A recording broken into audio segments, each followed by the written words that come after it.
नमस्कार बंधुरा सुपर्णा भेज कुकिंग चैनेले आपनादेर अनेक अनेक स्वागत। सामनेई रथ आसछे सेइजन्य रथ उपलक्षे आज के आमी एकटा मिष्टि बानिये आपनादेर देखाबो। सेइजन्य गरुर दूध लागबे। चलुन प्रथमे दूधटा निये आसि। काकिमा गाय दिয়েছে।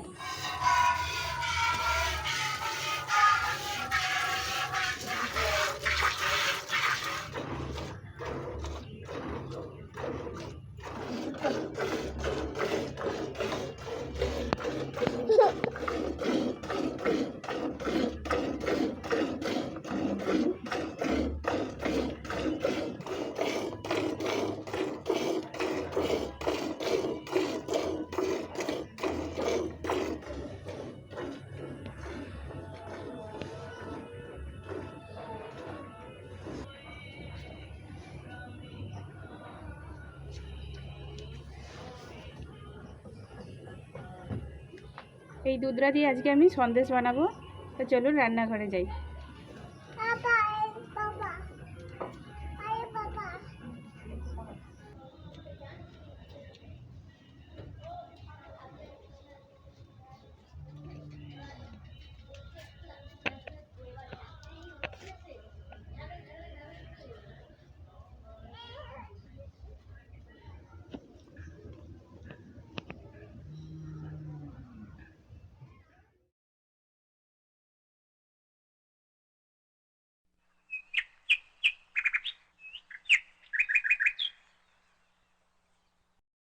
আমি এখানে 1 লিটারের মতো দুধ নিয়েছি।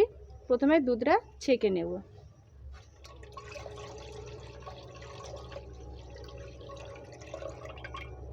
এক লিটার দুধে 300 গ্রামের মতো চিনি লাগবে। আমি এখানে 300 গ্রাম চিনি নিয়েছি। আর এটা ছাপা সন্দেশ হবে, এজন্য ছাপা নিয়েছি। 1 লিটার দুধে মোটামুটি 30 থেকে 35টা সন্দেশ ভালো মতো হয়ে যাবে।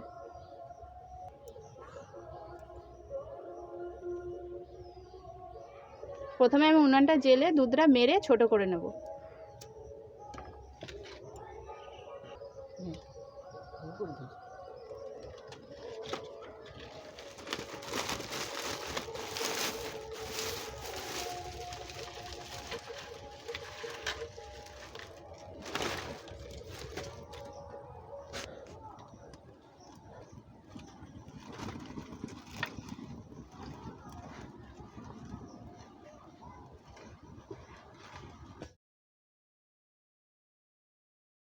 দুধটাকে এইভাবে ফুটিয়ে ঘন করে নিতে হবে। এই সন্দেশের স্বাদ খুব সুন্দর হয়। আমার বাচ্চারা তো এটা খেতে খুব পছন্দ করে। দেখুন এরকম করে ফুটিয়ে নেবেন। এটা কড়াই করে বানালে দুধটা তাড়াতাড়ি ঘন হয়ে যায়। আপনারা এটা যে কোনো পুজোতেই বানিয়ে ফেলতে পারেন।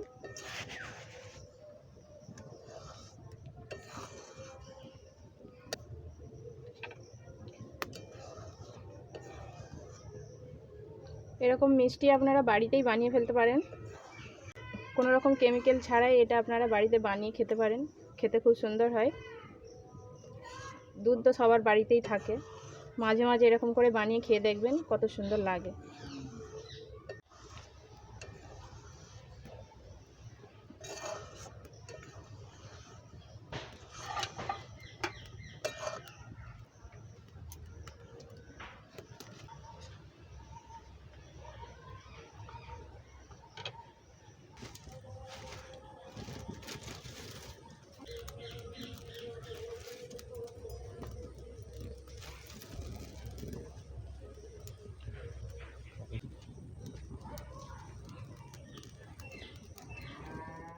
দুধটা এরকমভাবে ফুলে উঠলে এই সরগুলোকে এরকম করে ভেঙে দেবেন, তাহলে দুধটা উতরে পড়ে যাবে না।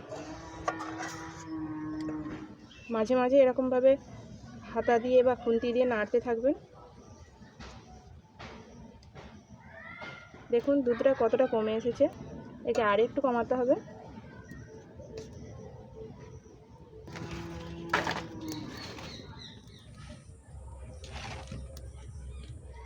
আপনারা এটা গ্যাসেও বানাতে পারেন। যখন এটা বানাবেন দুধটা যখন ঘন হয়ে আসবে তখন জালটা সিমে করে দেবেন। আমি এটা উনানে বানাচ্ছি, কিন্তু ধীরে ধীরেই জাল দিচ্ছি। এখন দুধটা আমার অনেকটাই গাঢ় হয়ে এসেছে। দেখুন দুধটা প্রায় ঘন হয়ে 4 ভাগের 1 ভাগ হয়ে গেছে। এবার এটাতে আমি চিনি দিয়ে দেব। দেখুন এরকম ঘন যখন থাকবে তখন চিনিটা দেবেন। বেশি আগে থেকেও দেবেন না আর পরেও দেবেন না। বেশি পরে দিলে এটা চিনিটা আর গুলবে না। দেখুন আমি চিনিটা দিয়ে দিচ্ছি।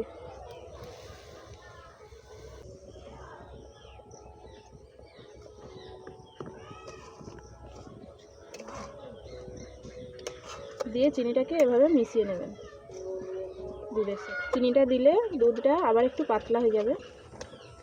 এভাবে ঘন ঘন নাড়তে থাকবেন।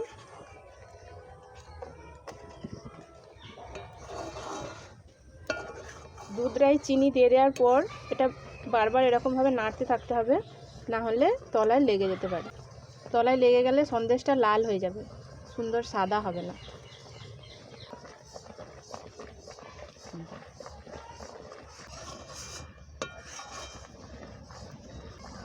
দেখুন দুধটা কত ঘন হয়ে গেছে, প্রায় হয়ে এসেছে।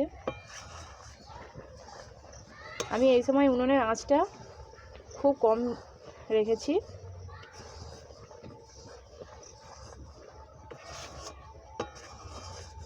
দেখুন এই রকম ঘনত্ব থাকতে থাকতে এটা নামিয়ে নেবেন।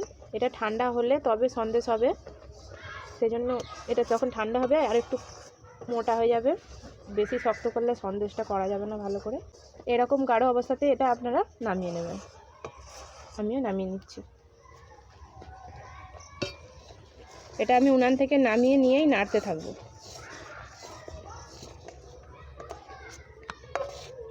এবার এটাকে ঠান্ডা করে নিতে হবে এরকম করে।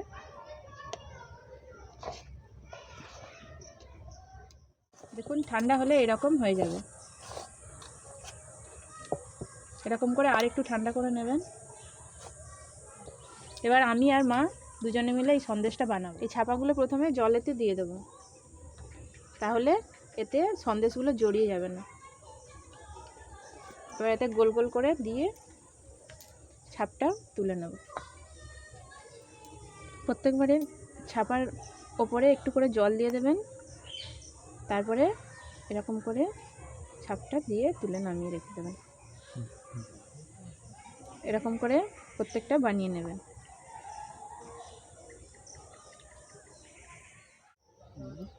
আমি আর একটা আলাদা সন্দেশের ডিজাইন করছি। এগুলো গোল করেছি, এটা লম্বা করছি। আপনারা যেমন পারেন যেরকম ডিজাইন নেবেন তেমনই ডিজাইন হবে। এরকম করে ডিজাইনগুলো বানিয়ে নেবেন। দেখতে এগুলো খুব সুন্দর লাগে। তবে যতবারই এটা ডিজাইনটা বানাবেন এই ডিজাইনটার ওপরে একটু করে জল লাগিয়ে নেবেন, তাহলে সঙ্গে সঙ্গে উঠে যাবে।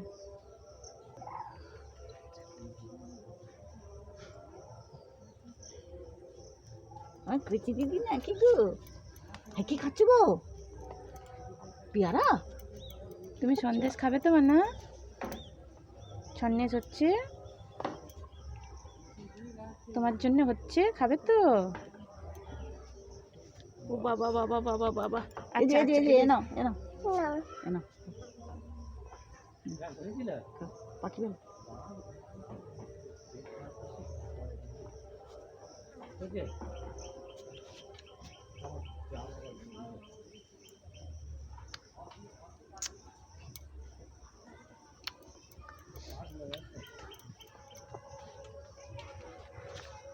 ছোট করে দাও। 1 লিটার দুধে আমার 40টার মতো মিষ্টি হয়েছে। দেখুন এই সন্দেশটা কত সুন্দর হয়েছে, কত সফট হয়েছে আর কত নরম হয়ে আছে। এটা ঠান্ডা হলে শক্ত হয়ে যাবে, এখনও গরম আছে তাই এরকম। এটা খুব সুন্দর খেতে লাগে।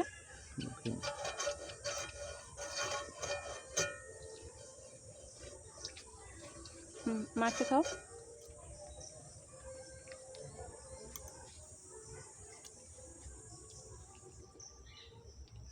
খুব বেশি মিষ্টি হয়নি, খুব সুন্দর লেগেছে। আপনারাও বাড়িতে বানিয়ে দেখুন, এরকম করেই বানাবেন। এটা খেতে খুব সুন্দর হয়। আর যদি আমার এই ভিডিওটি আপনাদের ভালো লেগে থাকে তাহলে অবশ্যই কমেন্ট করে জানাবেন আর আমার চ্যানেলটিকে সাবস্ক্রাইব করে পাশে থাকা বেল আইকনটি ক্লিক করে দেবেন। ভিডিওটি পুরো দেখার জন্য ধন্যবাদ। দেখা হবে পরের ভিডিওতে।